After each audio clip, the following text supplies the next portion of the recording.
ஹோட்டல்ல பேய் பசியில 9:30 மணிக்கு வேலையை முடிச்சு போயிட்டு ஹோட்டல்ல போய் உட்கார்ந்து ஹாட் அண்ட் சோர் சூப் கொண்டா அப்படிங்கிறது. ஏன்னா சூப்ல தான் சாப்பிடணும், அதான் ஐதீகம் அப்படின்னு ஆகிட்டாங்க. சூப்பு கேட்டதுக்கு அப்புறம் அவன் எவ்வளவு நேரம் கழிச்சு கொண்டு வரானோ அவ்வளவு தூரம் அது பெரிய ஹோட்டல்.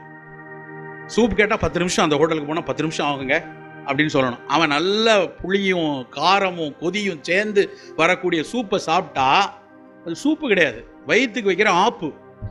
நேரடியாக அதை எடுத்தோம்னா ஏற்கனவே உள்ள அமிலம் கொட்டி கிடக்கும், இதுல வெளியே ஒரு அமிலத்தை நம்ம குடிக்கிறோம்.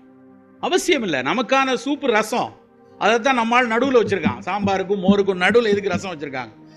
சாப்பிட்ட சாம்பாரோடு காய், கிழங்கு, வற்றல், பொரியல், கூட்டு என சாப்பிட்டு அந்த ஜீரணத்தில் வாய்வு உண்டான அந்த வாயுவை வெளியேற்றவும் அந்த ஜீரணத்தை கொஞ்சம் துரிதப்படுத்தவும் தான் இடையில ரசம். அதுல அந்த ரசத்துல இஞ்சி, பூண்டு, சீரகம், எலுமிச்சம்பழம் எல்லாம் போட்டு கொடுத்தாங்க.